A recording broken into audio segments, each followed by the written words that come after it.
안녕하세요. 오늘 들려드릴 이야기는 오스카 와일드의 행복한 왕자입니다.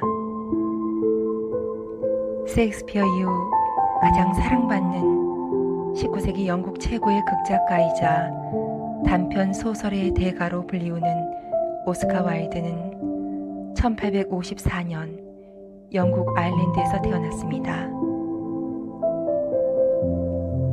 지금 들으실 행복한 왕자는 1888년 그가 펴낸 첫 단편집입니다.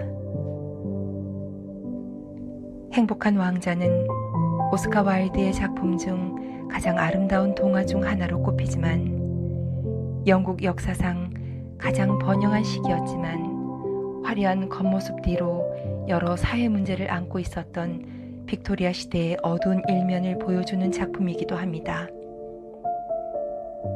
오스카 와일드는 당시 영국의 사회 병폐를 드러내며 행복한 왕자와 제비의 아름다운 모습을 통해 진실로 아름다운 것이 무엇인지를 역설하려 했습니다. 그럼 오스카 와일드의 행복한 왕자 들려드리겠습니다. 어느 도시의 높고 둥근 기둥 위에 행복한 왕자의 동상이 우뚝 솟아 있었다. 온몸은 얇은 금박으로 덮여 있었고 두 눈은 빛나는 사파이였으며 칼자루에는 루비가 빛나고 있었다. 동상을 보는 사람들은 누구라도 감탄하지 않을 수 없었다. 마치 바람개비 새처럼 아름답군. 시의원 한 사람은 예술적인 취향을 드러내 보이려고 일부러 이런 표현을 썼지만 실용적이지 못한 사람이라는 비난을 들을까 두려워 이렇게 덧붙였다. 물론 그렇게 쓸모있는 것은 아니지만. 어린아이들이 때를 쓰면 어머니들은 말했다. 너는 왜 저 왕자님을 본받지 못하는 거지? 시리에 빠진 어떤 사나이는 이렇게 중얼거렸다. 나 아닌 누군가라도 저렇게 행복하다니 좋은 일이야. 깨끗한 턱바지를 댄 고아원의 어린아이들은 성당에서 나오며 말했다. 야, 천사님 같아. 너희가 그런 걸 어떻게 알지? 너희는 천사를 본 적이 없잖니? 수학 선생이 아이들에게 물었다. 꿈속에서 봤는걸요? 아이들이 대답하자 수학 선생은 어린아이들의 꿈 같은 것은 믿지 않았기 때문에 얼굴을 찌푸렸다. 어느 날 밤 작은 제비 한 마리가 그 도시 위를 날아가고 있었다. 친구들은 모두 이집트로 날아가 버렸지만 이 제비는 아름다운 갈대와 사랑을 하느라 혼자 남게 된 것이었다. 지난 봄 제비는 커다란 노랑나비를 쫓아 날아가다가 갈대를 보았고 갈대의 날씬한 허리에 반해 말을 걸었다. 당신을 사랑해도 될까요? 제비는 갈대의 주위를 빙빙 돌면서 자신의 날개로 강의 수면을 스쳐 잔잔한 은빛 물결을 일으켰다. 제비는 여름 내내 갈대 곁에서 사랑을 속삭였다. 어느새 가을이 돌아와 제비들은 모두 날아가 버렸다. 친구들이 모두 날아가고 혼자 남게 되자 제비는 쓸쓸해졌고 그렇게 사랑했던 갈대에게도 실증이 나기 시작했다. 그녀는 말을 전혀 하지 않아. 어쩌면 바람둥이인지도 몰라. 항상 바람이란 녀석하고만 시시덕거리고 있으니 말이야. 제비가 이렇게 생각하는 것은 바람이 불면 갈대는 언제나 부드럽게 무릎을 굽혀 인사했기 때문이다. 그녀가 가정적이라는 건 인정해. 하지만 나는 여행을 즐기는 사나이야. 내 아내가 될 사람이 여행을 좋아하지 않는다면 곤란하지. 나와 함께 먼 곳으로 떠나시겠어요? 제비는 마음을 먹고 갈대에게 마지막으로 물었다. 그러나 갈대는 고개를 가로저었다. 당신은 그동안 날 희롱했군요. 전 이제 피라미드가 있는 나라로 갈 겁니다. 잘 있어요. 제비는 이렇게 소리치고 날아가 버렸다. 제비는 하루 종일 날아서 밤이 될 무렵 그 도시에 도착했다. 어디서 묵으면 좋을까? 그때 높은 원기둥 위에 서 있는 동상이 눈에 띄었다. 저기가 좋겠군. 제비가 소리쳤다. 제비는 행복한 왕자의 두 발 사이에 내려앉았다. 황금 침실에서 자게 됐는걸? 제비는 주위를 둘러보면서 잠잘 준비를 했다. 그런데 목을 날개 밑으로 넣고 막 잠을 청하려는 순간 큰 물방울 하나가 툭 떨어졌다. 이상한 일이네. 하늘엔 구름 한 점 없고 별들도 저렇게 반짝거리는데 비가 오다니. 그때 또 한 방울이 떨어졌다. 비도 피할 수 없다면 이따위 동상은 도대체 뭘 하려고 만든 거야? 제비는 다른 곳을 찾아 날아가기로 마음먹었다. 그러나 제비가 날개를 펴기도 전에 물방울이 또 떨어졌다. 제비는 위를 쳐다봤다. 과연 제비는 무엇을 봤을까? 행복한 왕자의 두 눈에 눈물이 가득 고여 있었고 황금빛 두 볼을 따라 눈물이 흘러내리고 있었다. 달빛을 받은 그 아름다운 얼굴을 바라보자 제비는 어쩐지 왕자가 가엾어졌다. 당신은 누구신가요? 제비가 물었다. 나는 행복한 왕자란다. 그런데 왜 울고 있죠? 흠뻑 젖었잖아요. 내가 살아서 마음을 가지고 있었을 때는 눈물이 뭔지도 몰랐단다. 안락한 궁전에서 살았으니까. 낮에는 정원에서 친구들과 놀고 밤이면 큰 홀에서 춤을 췄어. 정원은 높은 성벽으로 둘러져 있었는데 그 너머에 무엇이 있는지 전혀 생각도 해본 적이 없었단다. 궁전에서 일하는 사람은 모두 나를 행복한 왕자라고 불렀지. 만약 즐거움이 행복이라면 난 분명 행복했어. 어쨌든 난 행복하게 살았고 또 그렇게 죽었단다. 내가 죽자 신하들은 나를 이렇게 높은 곳에 세워주었지. 덕분에 난 이 도시의 온갖 보기 싫은 것, 슬픈 일을 빠짐없이 볼 수 있게 됐지. 그래서 심장이 나부로 만들어졌는데도 불구하고 난 내가 본 것들 때문에 울지 않고는 견딜 수가 없어. 행복한 왕자가 대답했다. 왕자는 낮은 목소리로 계속 얘기했다. 제비야, 저쪽 좁은 골목길에 가난한 집이 있어. 그 집 식탁에 한 여자가 앉아 있구나. 얼굴은 비쩍 여유 없고 바늘에 찔린 자국 때문에 손은 온통 벌겋게 거칠어졌어. 재봉사거든. 이 집 방 한 구석에는 조그만 사내 아이가 침대에 알아 누워 있어. 열이 심하고 오렌지를 먹고 싶어 해. 하지만 그녀는 자기 아이에게 맹물밖에 먹여줄 수가 없어. 그래서 아이는 지금 울고 있단다. 제비야, 네가 내 칼자루에 루비를 뽑아서 저 여자에게 가져다 주지 않겠니? 나는 발이 받침대에 붙어 있어서 전혀 움직일 수가 없구나. 친구들이 이집트에서 절 기다리고 있어요. 지금쯤 나일강 위를 날면서 커다란 연꽃과 얘기하고 있을 거예요. 제비가 대답했다. 제비야, 왕자가 말했다. 단 하룻밤이라도 좋으니 나와 함께 있으면서 심부름해 줄 수 없겠니? 저 어린아이는 이제 목이 타서 더 이상 견딜 수 없을 지경이야. 아이의 어머니가 애타하는 모습을 차마 지켜볼 수가 없구나. 제비는 대답했다. 전 아이들을 좋아하지 않아요. 지난 여름에는 제가 강가에 앉아 있는데 아이들이 제게 돌을 던졌어요. 물론 절 맞추진 못했죠. 우리 제비들이 그렇게 어설프진 않아요. 게다가 저는 몸이 날쌔기로 유명하거든요. 제비는 막상 말을 그렇게 하긴 했지만 슬픈 얼굴의 왕자를 보니 측은한 마음이 생겼다.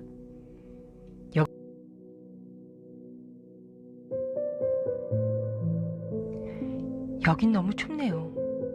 하지만 하룻밤 왕자님과 같이 있으면서 심부름을 할게요. 제비는 왕자의 칼자루에서 커다란 루비를 뽑아내 그것을 부리에 물고 도시의 지붕 위로 날아갔다. 제비가 그 가난한 집에 이르러 안을 들여다봤을 때 아이는 열 때문에 침대에서 뒤척이고 있었고 아이의 어머니는 잠들어 있었다. 제비는 창문을 통해 안으로 들어가 루비를 아이 어머니 골무 옆에 떨어뜨렸다. 그리고 조용히 침대 주위를 날면서 아이의 이마를 날개로 부채질해 주었다. 열이 많이 내린 것 같아. 이제 몸이 나을 거야. 그렇게 말하고서 아이는 단잠에 빠져들었다. 제비는 행복한 왕자에게 자기가 한 일을 이야기해 주었다.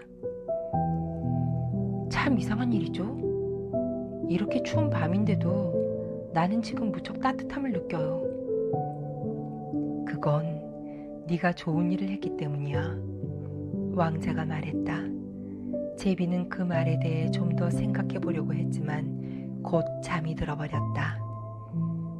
날이 밝자 제비는 강으로 날아가 몸을 씻었다. 그때 지나가던 한 조류학자가 그 모습을 봤다. 이거 정말 놀라운 일이로군. 이런 겨울에 제비라니. 교수는 그 현상에 대해 긴 글을 써서 지방 신문에 실었다. 오늘 밤에 나는 이집트로 갈 거야. 이렇게 말하고 나니 제비는 온몸에 기운이 솟구치는 것을 느꼈다.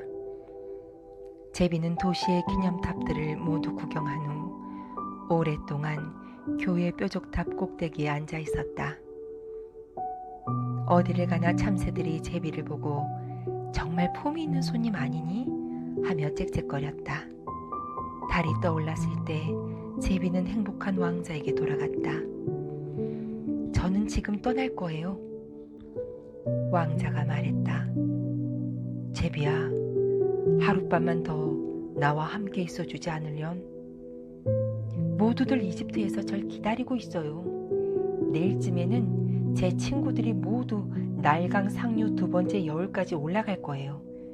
거기에는 창포수풀이 무성한 풀 속에서 하마가 잠을 자고 있고 커다란 화강암 왕자의 memnon신이 앉아있죠. 그 신은 밤새 가만히 별을 바라보다가 새벽에 샛별이 반짝이기 시작하면 환성을 터뜨려요. 정오에는 누런 사자들이 물가로 내려와서 물을 마셔요.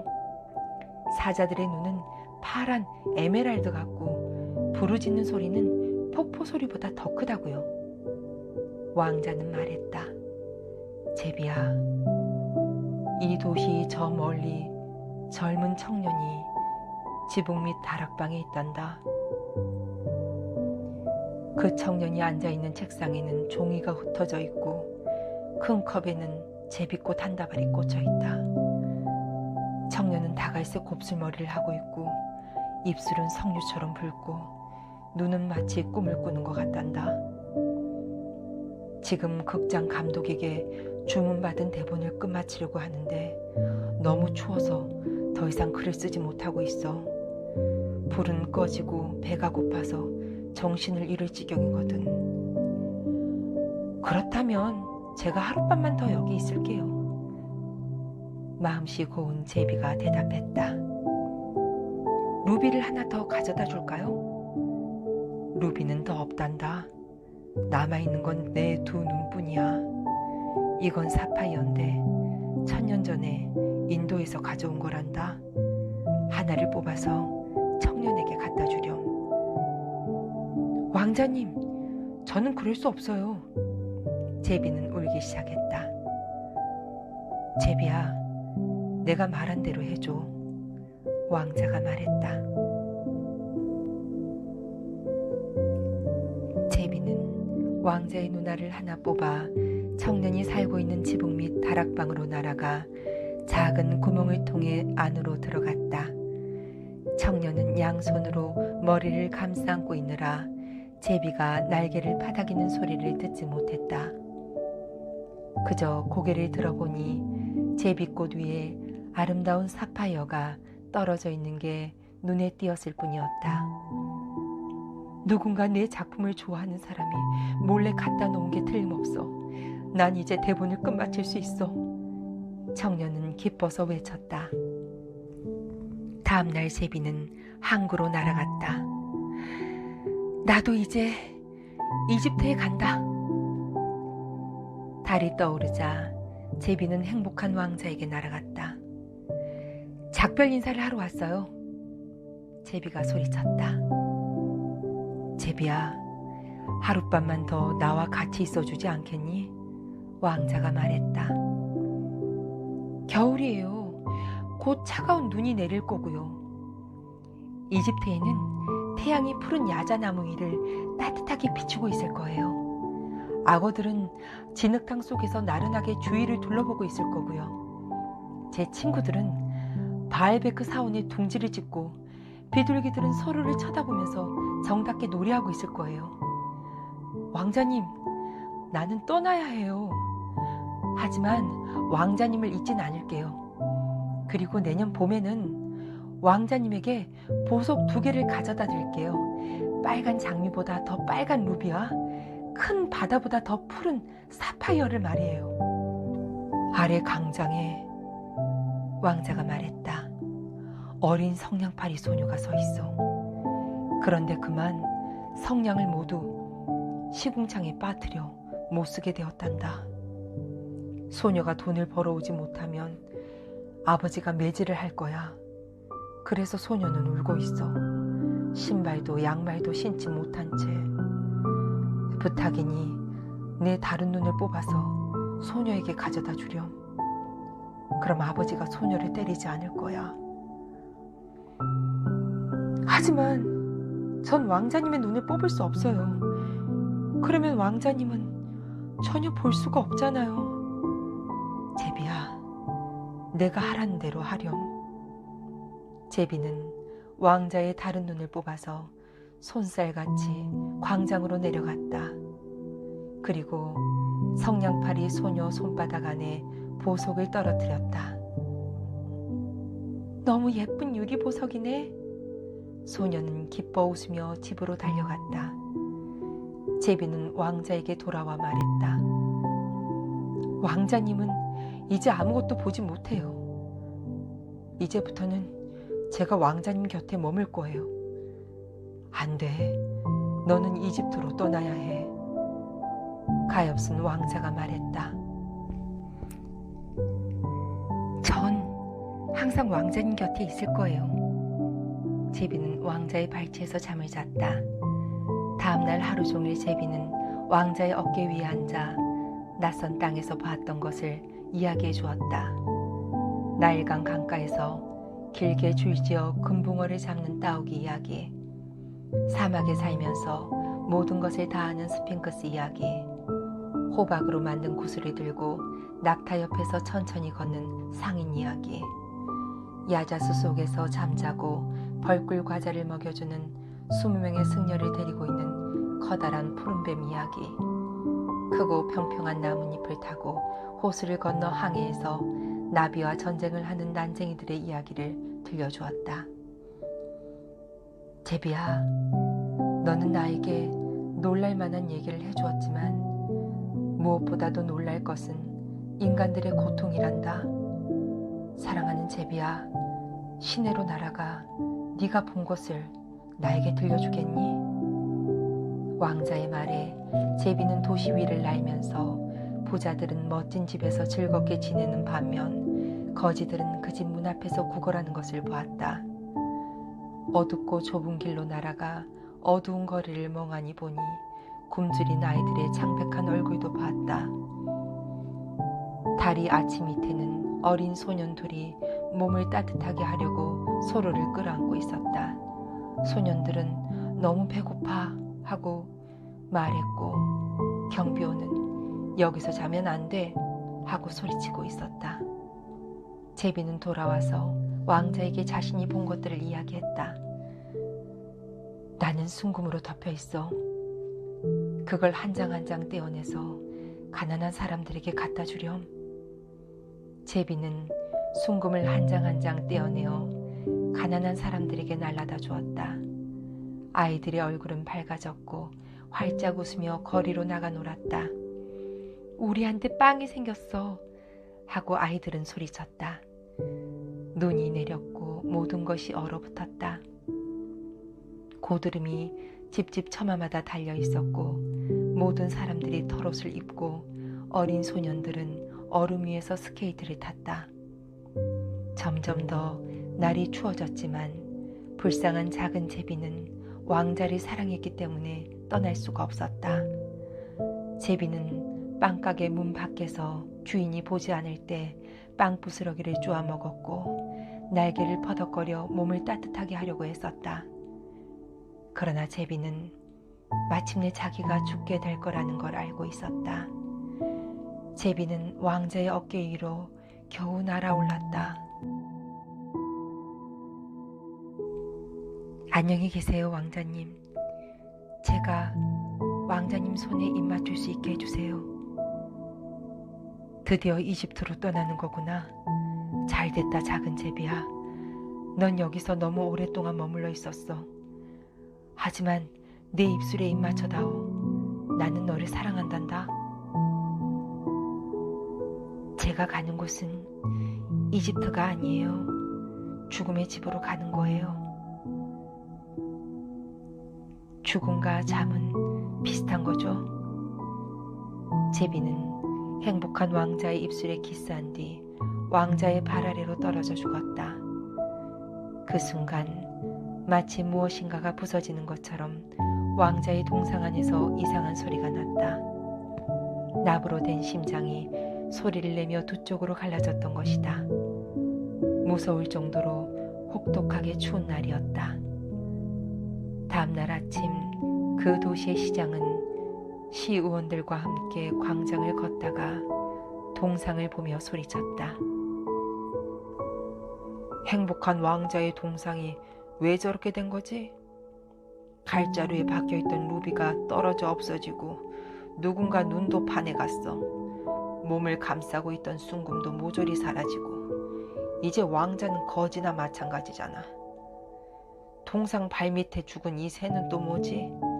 포고룡을 만들어서 앞으로는 새가 이런 데서 죽으면 안 된다고 발표해야겠어. 시장이 이렇게 말하자 시청의 서기가 그 말을 받아서 종이에 적었다. 사람들은 행복한 왕자의 동상을 끌어내렸다. 사람들은 왕자의 동상을 용광로에 넣어 녹였고 시장은 녹인 쇳덩어리를 어디에 쓸 것인지 의회를 소집해 의논했다. 당연히 이 쇳덩어리로 새로운 동상을 만들어야 할 것이요. 내 모습을 동상으로 만들려고 하오. 시장이 이렇게 말하자 시의원들도 저마다 자신의 모습을 동상으로 만들어야 한다고 소리치며 다투기 시작했다. 거참 이상한 일이군. 용광로 공장의 감독이 말했다. 이 납으로 된 부서진 심장 조각은 아무리 해도 용광로에서 녹지 않으니 말이야. 이건 그냥 버려야겠군. 사람들은 그것을 죽은 제비가 버려진 쓰레기 더미 위에 버렸다. 하느님이 천사에게 명령했다.